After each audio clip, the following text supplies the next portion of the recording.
So this week in sports, the Toronto Raptors kick off the third annual playoff exit by LeBron James. And every year I got to hear about how different this Raptors team is. Oh, this is a special team. They're not like last year's team. They're for real this time. The Toronto Raptors are the biggest contender frauds that I've seen in this generation. Third straight year of losing to the Cavs in the playoffs. Second straight year of getting swept. The year before you first lost to LeBron James, you got swept in the first round. The year before that, you lost in the first round. And before that, the last time you were in the playoffs was 2008. When it comes to the playoffs, the Toronto Raptors are a waste of time. And I don't want to hear anything about, oh, it's LeBron James, he's just so great. Yeah, you're right, LeBron James, he's great. But if I'm not mistaken, Victor Oladipo and the Indiana Pacers took LeBron James and the Cleveland Cavaliers to 7 games in the first round. That was a competitive series. When was the last time the Raptors looked competitive against the Cavs? And I mean competitive to the point where you're saying, oh, they actually have a shot to win this series. There's no point of even watching this team anymore. You know how the story's going to play out. Like whenever a new Fast and the Furious movie comes out, ain't there like 40 of them now?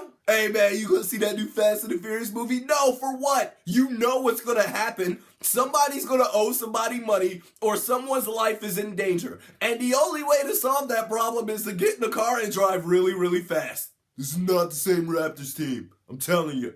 This is a special team. Yeah, all right. Meanwhile, the Western Conference Finals are set to go. The Houston Rockets will take on the Golden State Warriors, the 1 seed versus the 2 seed. Who will win? I don't know, but it should be a good one. But I want to give a shout out to the New Orleans Pelicans. They did a hell of a job. And the fact that they got to the second round of the playoffs, especially with Boogie Cousins being down, that just speaks to how great of a player Anthony Davis is. And Drew Holiday, he had a great postseason himself. But I noticed something that the Pelicans were doing against the Warriors that was a little bit confusing that I'd like to point out to where maybe the Houston Rockets or anyone else for that matter in the future that will face the Golden State Warriors in the playoffs, this is something you may want to avoid. Now, Pelicans head coach Alvin Gentry, I understand that he knows more basketball than I ever will, and I respect that. With that said, why were you having 6'4" Drew Holiday contesting the shots of 7' big man Kevin Durant? That's like my nephew guarding me on a Fisher-Price court. Seriously, what was the thought process when you said, we're going to match up our guards on Kevin Durant? That's a fantastic idea. Why would you not have Anthony Davis lined up on Kevin Durant? And I know the natural response is, well, Anthony Davis, he needs to get rebounds. They need a big man in the paint. But hey, guess what? The Warriors, they play small ball. Kevin Durant is their big man. And you just going to let this dude have free-range shots over defenders that are 8 inches shorter than him? And here's the thing, you're not going to stop Kevin Durant, I get that, but the goal should be to try to get the best matchup on him so you can try to get whatever stops and whatever bricks and whatever misses you can out of him. Fantastic. You should have Anthony Davis matched up on Kevin Durant. If you're matching up your guards on a 7-foot wingman, you're forfeiting the series. Lastly, moving on to the NFL, Ben Roethlisberger is furious after the Pittsburgh Steelers drafted quarterback Mason Rudolph in the 3rd round, saying, quote, I was surprised they took a quarterback because I thought maybe in the 3rd round you can get some really good players that can help this team win now. Nothing against Mason. I think he's a great player. I don't know him personally, but I'm sure he's a great kid. I just don't know how backing up or being the 3rd or who knows where he's going to fall in the depth chart, but help us win now. But that's not my decision to make. That's all the coaches and the GM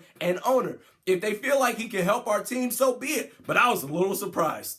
What is this dude fussing about? You're a 2-time Super Bowl champion. You'll probably be a first ballot Hall of Famer. You'll end up in the Steelers' Ring of Honor. If anything, Mason Rudolph is the future. He's not challenging Ben Roethlisberger for the starting quarterback spot. Not to mention all the flip-flopping you've been doing the last couple of years where you've been mulling retirement and say, I'll come back. And now lately you say, I'll actually play another 3 to 5 years. I don't blame the Steelers for getting their quarterback in the future. Now with all that uncertainty, the Steelers simply weren't trying to get Favre. You remember the retirement saga between Brett Favre and the Green Bay Packers? As soon as the season ends, well, I need time to reflect. I need time to talk to my family. We will make a decision and go from there. And the media had a joyride with that, talking about Favre Watch. Coming up next, will Brett Favre return for another year or will he retire? We'll discuss after a brief message from our sponsors. I'm Jason Williman. Then some time would pass and then Favre would come out of nowhere talking about, you know what?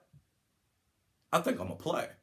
Breaking news, Brett Favre will indeed return for another season, continuing his stellar career. Crazy, right? Isn't that nuts? Yeah, Favre did that for like 5 straight years. The Steelers not trying to go through that. So if you're Ben Roethlisberger and you're openly saying stuff like, I'm going to take this off season to evaluate.